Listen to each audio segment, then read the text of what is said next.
शराब घोटाला। भारतीय जनता पार्टी ने पिछले 4 साल से इस शब्द का भारतीय राजनीति में खूब इस्तेमाल किया। आज उसमें जो आदेश आया उस पर भी चर्चा करेंगे। न्यायालय ने हमारे जस्टिस सिस्टम आज उसमें जो आदेश आया उस पर भी चर्चा करेंगे। न्यायालय ने हमारे जस्टिस सिस्टम ने इसमें एक बहुत ऐतिहासिक फैसला दिया है। इसके लिए मैं जुडिशरी का बहुत बहुत धन्यवाद करना चाहता हूं। जज साहब का बहुत बहुत धन्यवाद करना चाहता हूं। आज के इस माहौल में जब सारी संस्थाओं को, सारे अथॉरिटीज को डराया जा रहा है, धमकाया जा रहा है, ऐसे में इतना बड़ा न्याय करने के लिए जज साहब ने वाकई बहुत हिम्मत दिखाई है। मैं उन सभी वकील भाइयों का धन्यवाद करना चाहता हूं जिन्होंने एक एक कदम हम लोगों का साथ दिया, हमारी ये लड़ाई न्यायालय में लड़ी। मैं खासकर नाम लेना चाहता हूं, अभिषेक मनु सिंघवी साहब का धन्यवाद करता हूं, हरिहरन साहब का धन्यवाद करता हूं, रिबेका मैडम का धन्यवाद करता हूं, विक्रम चौधरी जी का, दयान कृष्णन जी का, रमेश गुप्ता जी का, शादान का, मोहित माथुर जी का, विवेक जैन, रजत, मोहम्मद इरशाद, करण, मुदित जैन और भी कई नाम है। अगर मेरे से कुछ रह गए हो, बहुत सारे वकीलों ने हमारा साथ दिया। और उन सारे देश भर के लोगों का जिन्होंने पिछले 4 साल से जिस तरह से हमारे ऊपर अत्याचार किया जा रहा था, इतने कठिन समय में हम लोगों का साथ दिया, उनका धन्यवाद करना चाहता हूं। आप जान रहे हैं कि किस तरह से पिछले 4 साल से ईडी को, सीबीआई को, सारी संस्थाओं को इस्तेमाल करके हमारे ऊपर एक शराब घोटाला नाम का एक आरोप लगाया गया। सीबीआई ने, ईडी ने उसमें चार्जशीट फाइल की। आज कोर्ट को प्राइमा फेसी ये निर्णय लेना था कि क्या सबूत और गवाहों के बयानों के आधार पे सफिशिएंट मटेरियल है कि इसमें मुकदमा चलाया जाए। अभी मुकदमा चला नहीं था। कोर्ट को यह निर्णय लेना था कि क्या मुकदमा चलाने लायक सफिशिएंट मटेरियल है, और कोर्ट ने लगभग 600 पेज के आदेश में सारे सबूतों और सारे गवाहों को मद्देनजर रखते हुए ये कहा है कि इतना भी सबूत नहीं है, इतने भी गवाहों के बयान नहीं है, एक निक्का सा भी सबूत नहीं है कि इसमें मुकदमा तक चलाया जा सके। अगर मुकदमा चलाया जाता, 15-20 साल मुकदमा चलता, उसमें बहुत सारे गवाह बुलाए जाते, सबूत रखे जाते, उसके बाद होता, वो तो अलग बात है। कोर्ट का ये कहना है कि इतना टुच्चा केस है, इतना फर्जी केस है, इतना बेकार केस है, इतना गलत केस है। ये मैं नहीं कह रहा, ये भाषा है। आप कोर्ट का ऑर्डर पढ़िए। ये ऑर्डर जो है ये ऐतिहासिक ऑर्डर है। कोर्ट ने कहा है कि इतना फर्जी केस है, इतना फर्जी केस है, एक भी सबूत नहीं है, एक भी गवाह नहीं है कि इसमें मुकदमा भी नहीं चलाया जा सकता।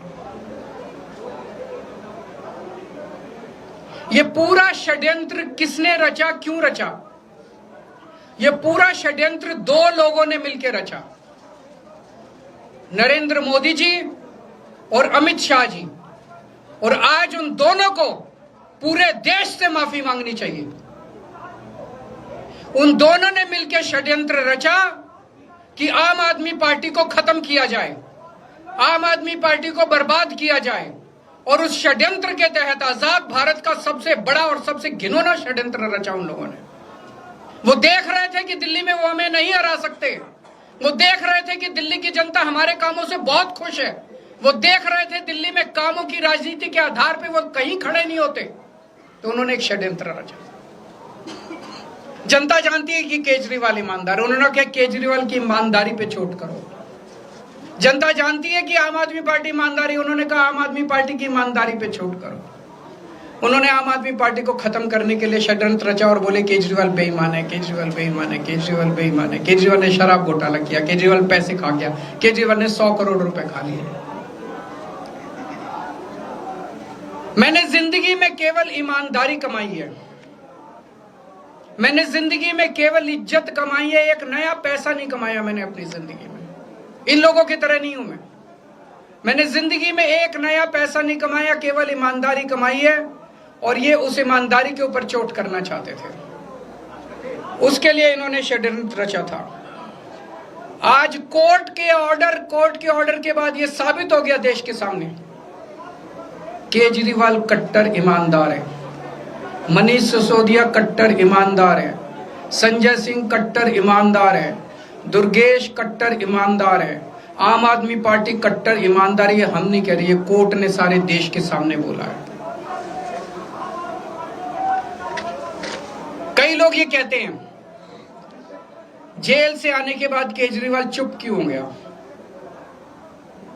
केजरीवाल गायब हो गया, केजरीवाल कहां गया। मैं कोई नेता नहीं हूं, मैं कोई पॉलिटिशियन नहीं हूं। पॉलिटिशियन को फर्क नहीं पड़ता, उनको 4 गाली दे दो, मोटी चमड़ी होती है उनकी।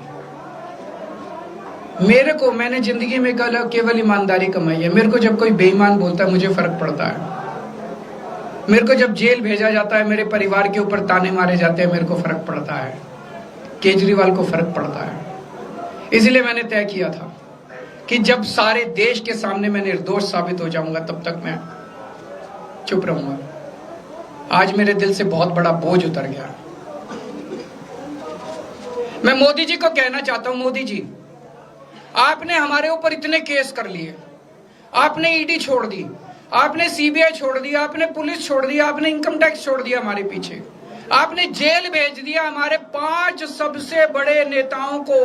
आम आदमी पर एक समय ऐसा था जब आम आदमी पार्टी के सबसे टॉप के 5 नेता जेल में थे एक साथ।